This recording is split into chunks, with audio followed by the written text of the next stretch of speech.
Goed. Altijd leuk. Ja, zeker altijd leuk. Maar wat illustreert dit fragment? Ik denk dat u wilt horen dat ik ga zeggen, dat lijkt de PvdA wel. Nou, inderdaad. Hier moeten we van een andere planeet komen om te denken dat het goed gaat met de partij. Het gaat niet goed met de partij. En Wouter staat een beetje voor die oude traditie waar ik ook toe behoor. Waar Wim Kok toe behoorde. Zei, jongens, we gaan wel proberen eerst een beetje een sterke economie te maken.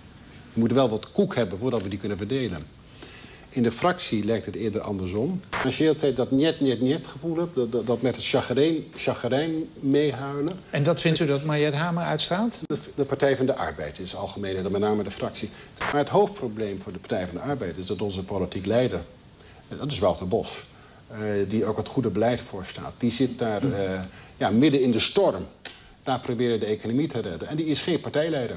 Als je de Partij van de Arbeid nog wil redden, dan zet je je sterkste man, dan zet je het gezicht van je Partij van de Arbeid, maak je het politiek gezicht. Dus die maak je in feite voorzitter van de fractie. Dat betekent dat u eigenlijk van de partij, sterker nog van het kabinet, een offer vraagt om in schaaktermen te blijven.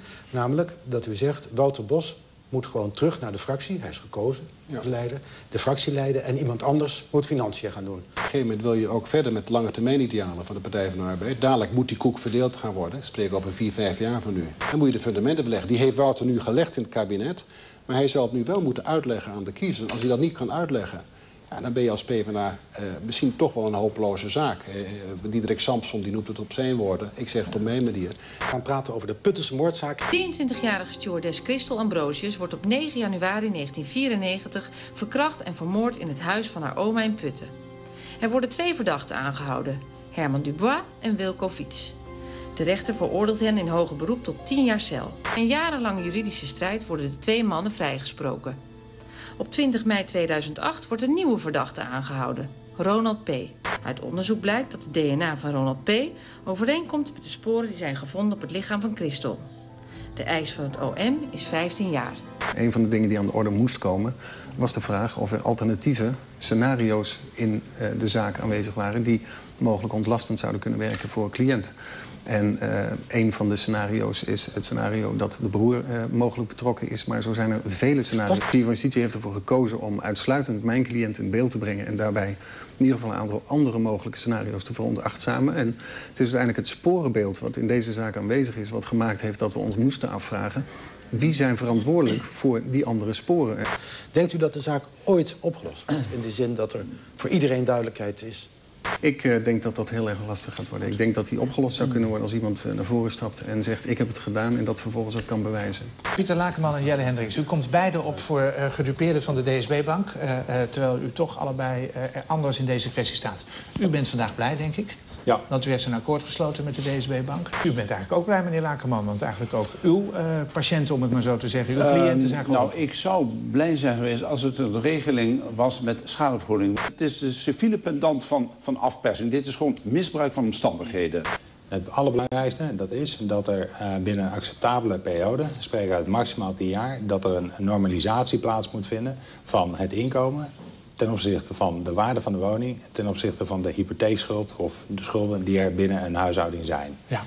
Op het moment dat je de bank, de DSB-bank, nu dwingt om op hele korte termijn enorme schadebedragen te gaan betalen aan consumenten, dan valt die bank om, kan het niet betalen. Met andere woorden, dan heeft niemand wat. Dat is waar, maar wat daarna gezegd wordt, dat het slecht zou zijn voor iedereen, dat is niet waar. Want bij een bank is een faillissement heel anders dan bij een gewoon bedrijf. Bij een bank worden alle activa, behalve dus de afgezonderde activa, maar dat is maar 1,5 miljard. Dus die andere 5,5 miljard, die worden dan gewoon verdeeld over alle schulden. Dus u verwijt eigenlijk, meneer Hendricks, dat hij de bank gered heeft?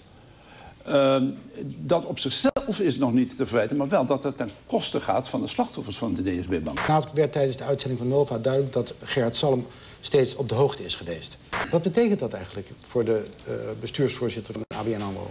Ik zou, als ik in zijn stoelen was, zou ik het moeilijk vinden om mezelf in de spiegel te kunnen aankijken. Hetzelfde geldt voor Rob Meninschoot. Hoe vaak vandaag heb je gedacht en de afgelopen weken: wat jammer dat ik niet meer in Italië ben? Och. 10 vingers zijn te weinig. Ja. Ci sono in giro un mare di belle figliuole e di imprenditori solidi. E io non sono un santo, lo avete capito tutti. Dit gaat inderdaad over zijn feestjes. En zijn omgang met escortdames. In het begin, toen dat net bekend werd, ontkende hij. Zei hij, nou, wat is dat van onzin, dat is helemaal niet... En dat is zijn strategie. Altijd, ook in andere onderwerpen. E abbiamo 11 nella Corte Costituzionale, eletti dai 3 capi dello Stato della sinistra. I processi che vi scaglieranno addosso Milano sono delle autentiche farse. Wat je hier ziet is zijn woede omdat zijn onschendbaarheid was opgegeven door het Constitutionele Hof. En nu kan hij dus worden veroordeeld, bijvoorbeeld voor corruptie. Ja, in diverse rechtszaken, ja. En gaat dat gebeuren? Hij zal wel weer in de proceszaal worden gevraagd. Maar de vraag is of hij überhaupt komt opdagen, want hij heeft heel vaak andere belangrijke dingen te doen. Dat hebben we gezien, ja.